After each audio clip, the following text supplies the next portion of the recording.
Namo Buddhaya. If I ask a question from you that, can money buy happiness or not? So this is an intimidating question that many people in this society talk about. Some people say that you cannot buy happiness from money. And also some people say the money can buy happiness to you. Well, today from this Inner Guide Q&A program, we are going to find out whether the money can buy happiness or it cannot buy happiness. Let's find out. Money itself is a very powerful thing which prevails in this world. When it is used in a bad way, you will get the suffering out of it. Your whole life will be left in the suffering. And when it is used in the normal way, common way, you can buy the comfort out of that. And also, when you use the money in a correct way, you can buy the happiness to yourself. So, how to deal with this money? Remember, people use money for so many evil things. Remember, the final result of all those evil things is the suffering. That is well known. And also, people use the money in the common way. That means to buy the things that they want, the pleasurable things, right? When they buy the pleasurable things like luxurious cars, vehicles, like clothes and luxurious apartments, they may think that this is the happiness. No, that is not the happiness. That is the pleasure and the comfort. Remember, there is a distinct difference between the happiness and the comfort. The comfort is something impermanent, right? Once you eat a delicious food, after that it is gone, it is impermanent, right?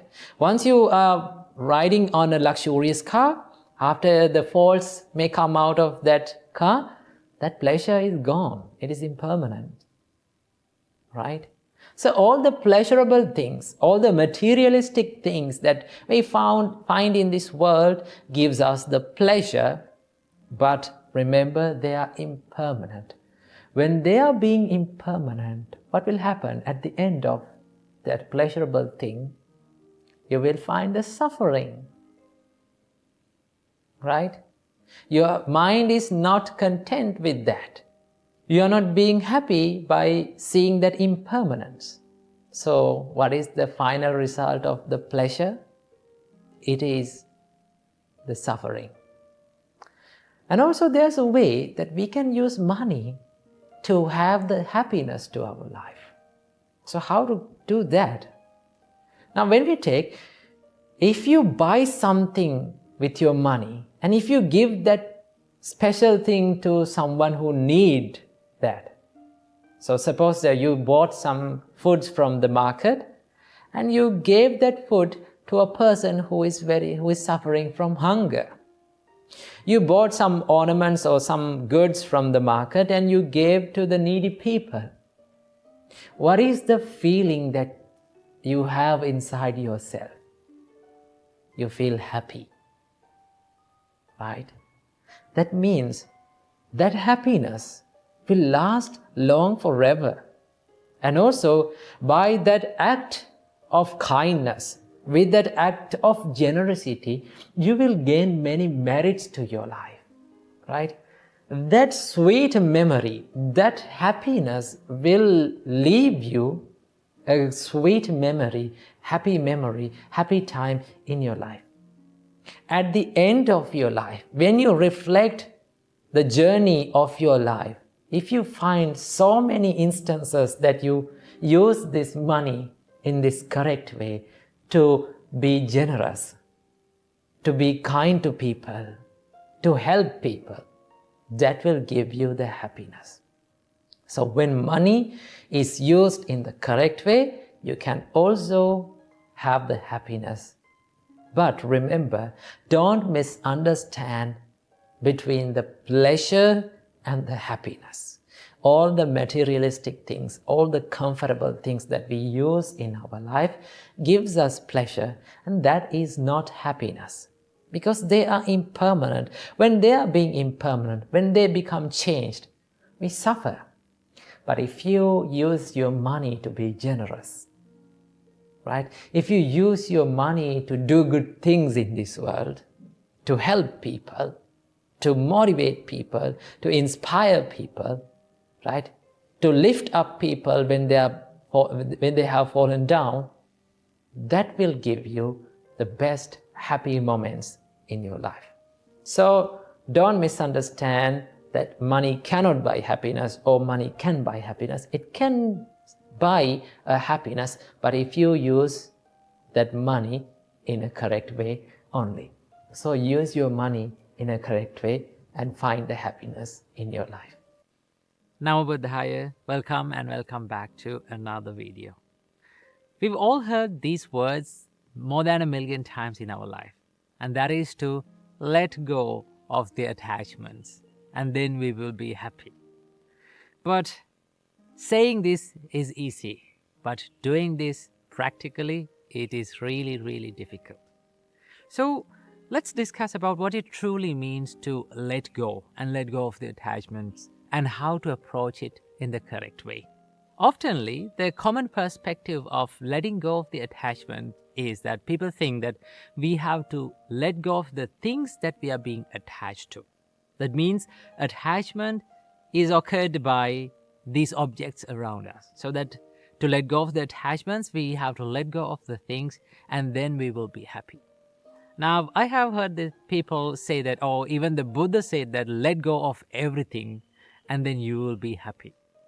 But Buddha never said to let go of the things or let go of the things that you are being attached to. And also, the Buddha never said that you have to be attached to the things around you. What Buddha said is that understand and realize that one day you have to let go of the things that are around you. And also one day you will have to be separated from the things and from the people that you love and like one day. And realize this and live with them. While living with them, you have to realize that one day this is the reality of my life, that I will have to be separated from them. These things are subjected to change. And that is the true understanding about letting go of the attachments. One of the misconceptions about attachment is that people think, oh, attachment is an object. So that to let go of the attachment, we have to let go of that object. But this is not correct, because if we have to let go of the attachment, and if we have to let go of the things that we have been attached to, then we will never be able to let go of these attachments. Why? Because as human beings, when we come to this world, there are so many things that are around us. There are so many things that we use, right? So if we had to let go of the things, then we will never be able to do that. Because even the body that we use is an object. Right? This is not something that we truly own. So if we have to let go of the things, then we have to let go of even our body. But we can't do that in reality. So that understand, the attachment is not an object. Attachment is more of a mind-related thing. Just look at these words from the Buddha. The Buddha said, "They are not sensual pleasures, the pretty things in the world. A person's sensual pleasure is lustful intention. The pretty things remain just as they are in the world, but the wise remove the desire for them." So what Buddha says is, just let the pretty things in the world stay in the same way, and you let go of the desire to wanting to them to be in the way that you want. Wanting things to be permanent is what we have to let go. How we should do that? We should understand that everything is subjected to change. Everything is subjected to impermanence, where we expect things to be permanent, and that is what makes us suffering. So then one can ask, if we let go of the desire, will we be able to enjoy the things? Now, here's the thing. The Buddhist understanding about desire is that it is the mental attachment and thinking that these are mine, these are myself, this is me. It's like dragging a cow from its rope around its neck. Like the cow pulls to his side and we pull to our side. And what happens to us is that our hands get hurt. The reason why our hands get hurt is not because the cow is pulling to his side. The reason why our hand gets hurt is we are gripping the rope so tightly and we are not ready to let go. And at first, letting go of the rope seems scary. Why? Because we think that we might lose the cow. The cow might run away. But in reality, if we simply let go, yes, the cow may run for a distance, but it will always come back. That's the nature. Even in the life, letting go of the attachments seems scary at first. But when we realize that in this life we have gained nothing and we have lost nothing, it is very, very easy to let go. The reality is that in life, we are not owners of anything. We came to this life owning nothing, and we are leaving this life owning nothing. So in this little time, we are just using these things around us. So we are not true owners, or we haven't gained anything. So if we haven't gained anything, what we have lost? So how can we train our minds to let go of the attachments? What we should practice? Now, the first step of letting go is to understand the true nature of life. What is the true nature of life? That everything, every experience, every feeling, everyone in our life is subjected to this inherent nature of change. We are constantly changing, right here, even right now. When you understand this, you understand that life is nothing but a bunch of changes. So that when these things change, that we have nothing to hold on to as permanent and wanting things to be according to our own wish. Because the life is undergoing even the constant change right now, right here. When you realize that no one, nothing, no feeling, no experience stays forever in life, or in other words, you cannot step into the same river twice, you realize that thinking about this life as permanent, wanting things to be permanent, is nothing but just an illusion of your mind. We are being eluded from our ignorance. That is what we realize by realizing the true nature of this change in life. It is something like this. Imagine you are going to a magic show and watching the magic show. As long as you don't know how to do the magic, how the magic is done, then you get fooled by it. And as long as you get fooled by it, the magic is a magic for you. But what if we become friends with the magician and we learn how to do the magic? And then again you go to the same magic show and watch the magic show. Now the magic is no longer a magic for you. But still, you can watch the magic show, you can enjoy it, but you know how it happens. You know how it is done, so that you are not being fooled by anything. In the same way, when we realize that this illusion of our mind, that thinking about this permanent, thinking the life and experiences to be permanent is just an illusion of our mind, then you can enjoy the life, and also you can live life in a more wiser and a more experienced and a more matured way. So that is the way we understand about the attachment. This realization will make you more understanding about yourself and the world around you. And it will make you more easily enjoy this world in a more wiser and a more matured way. And also, by understanding about this constant change in your life, you let go of the attachment, you let go of this mind and the thought of wanting things to be permanent.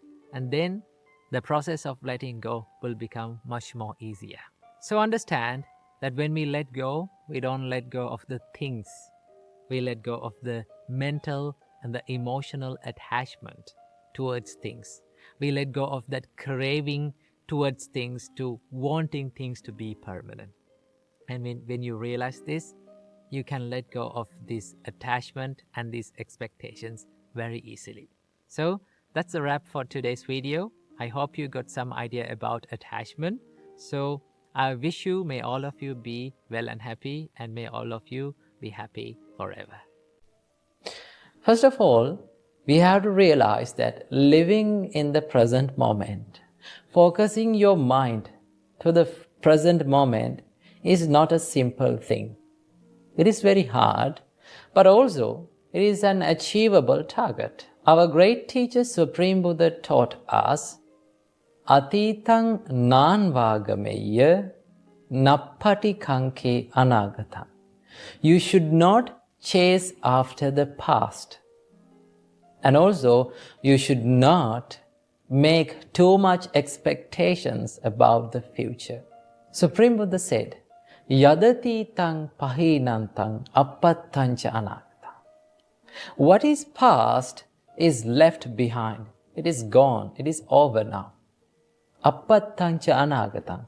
The future is yet to come. It hasn't reached yet.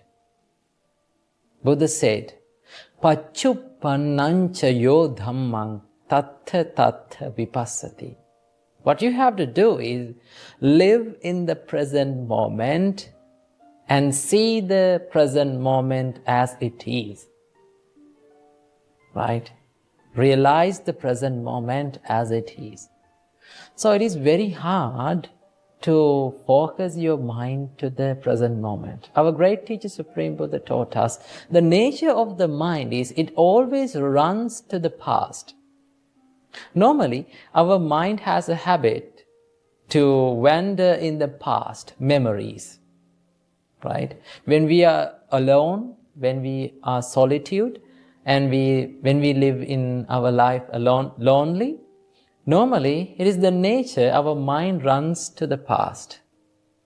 It lives in the past memories, thinking about them. Sometimes you may regret about them. Sometimes you may be happy about them. Sometimes you may cry about them. Right? So that is the nature of our mind. It is always wandering in the past. And also sometimes our mind try to make expectations, too much expectations about the future. Right?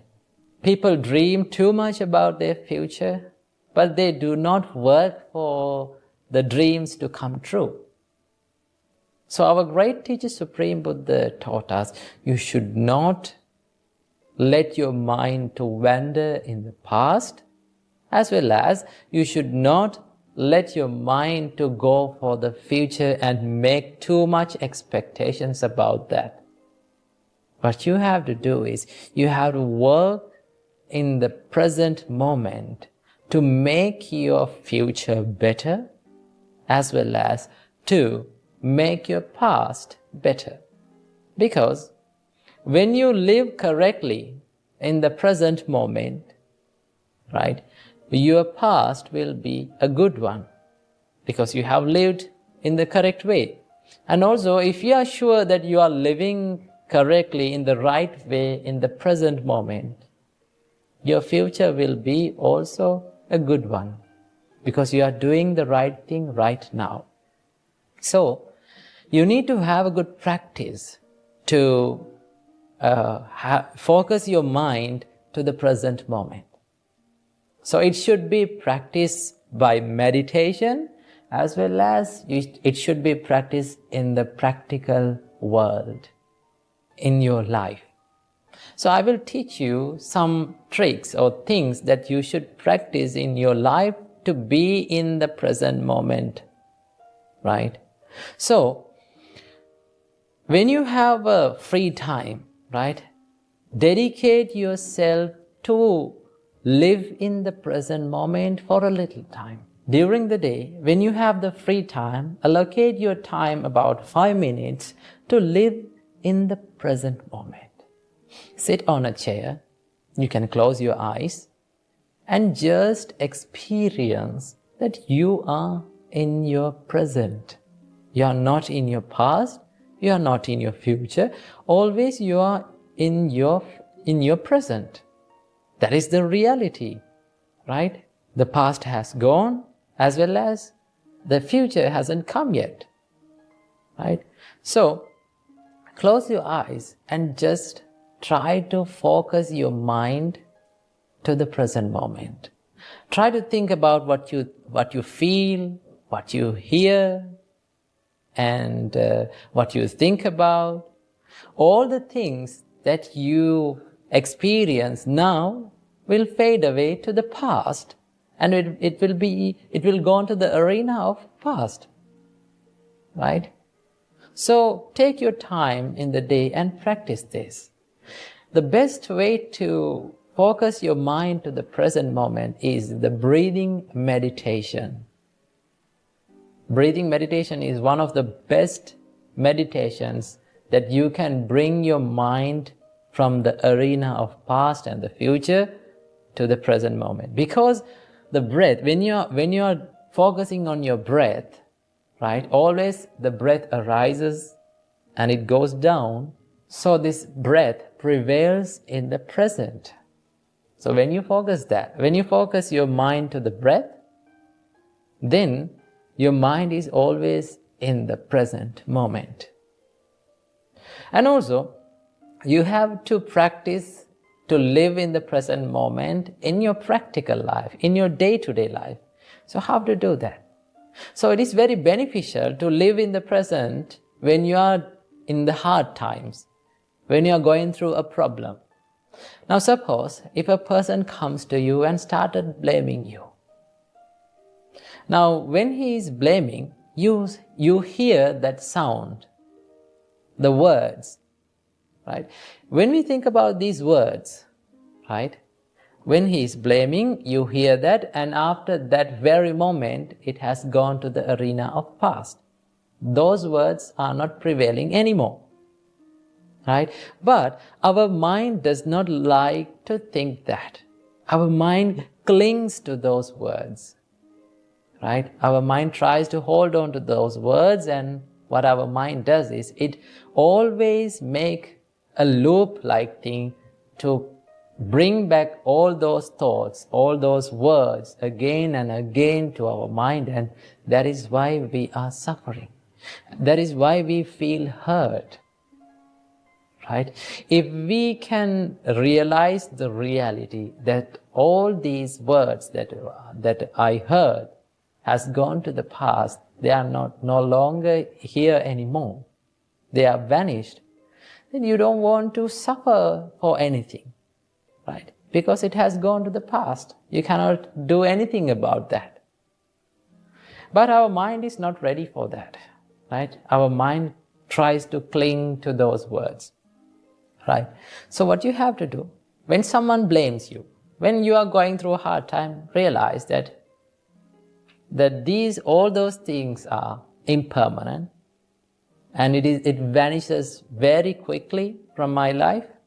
So I don't want to worry about them, right? So if you are living in the present moment correctly, doing the correct thing, doing the right thing, doing good things, you don't want to worry about the past, as well as you don't want to worry about the future. Of course, you can make the plans for the future, no problem, but do not dream too much about it. Because the more we dream, it is like we are stopping our vehicle and just looking towards the road without driving, right? The more we dream, we feel jealous about the achievers who achieve our goals, right? So it is like you are stopping your vehicle on the road and looking at the vehicles that pass by. You are not driving, right? You can make your plans, you can make your goals, but do not dream too much about it. Just start working for it, right? So the dream becomes a goal when you are working on it only. So if you can live in the present, doing the correct thing, doing what should be done now, You don't want to worry about the past as well as you don't want to worry about the future. So in that way, you will have a life without regret and without worrying about the future and the past, and live your life in the present moment and be happy by your life. Namo Buddhaya, Theruvan Saranai. It is quite easy to be patient and to be calm when the life goes smoothly.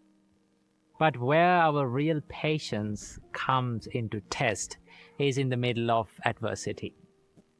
I know it is very difficult to practice patience for all of us. It is easier to say to be patient. It is easier to advise to be patient, but it is easy to talk about patience, but to practice this quality, it is really challenges for every one of us. So although it is difficult, although it is challenging, we have to practice this amazing quality that brings the happiness and the calmness and peace to our life. So let's talk about how to practice patience according to Buddha's teachings. So in Buddhism, patience is considered as the greatest virtue. In Dhammapada, verse number 184, the Buddha says, patience is the highest virtue. The Buddhas say that Nibbana is supreme, and the one who harms others is not a monk, and one who destroys others is not a monk. So in Buddhism, a bigger space and a bigger value is given to the patience, and to practice the patience as the practice of patience as an inner quality.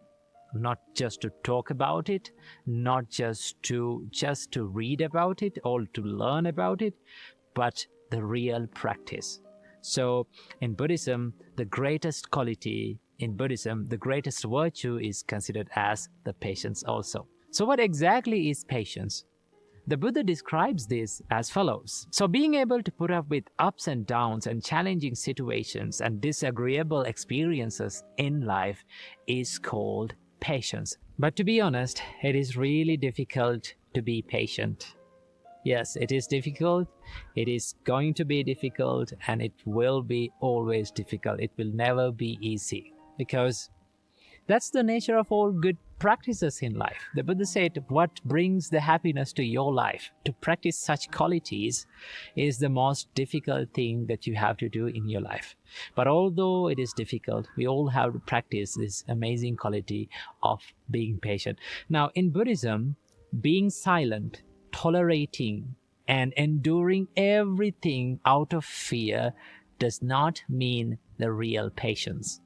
In Buddhism, the real patience comes with a deeper meaning of life. When someone has a deeper meaning of his life, and when someone knows the true nature of life, then it's very easy for that person to be patient and to practice the amazing quality of patience. Normally, when we tolerate and when we become silent, the reason why we become silent is because of the fear. Sometimes we have no choice to do anything, right? In that case, we become silent. But the Buddha says that that is not the true patience. Someone can see such kind of a person and say, oh, he is patient. But that's not the true patience, because that person doesn't have the power. That person doesn't have the authority to do something, right? So being patient out of fear is not the true patience. The Buddha says about the real patience like this.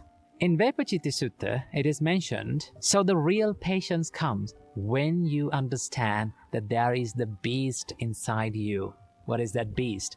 The anger.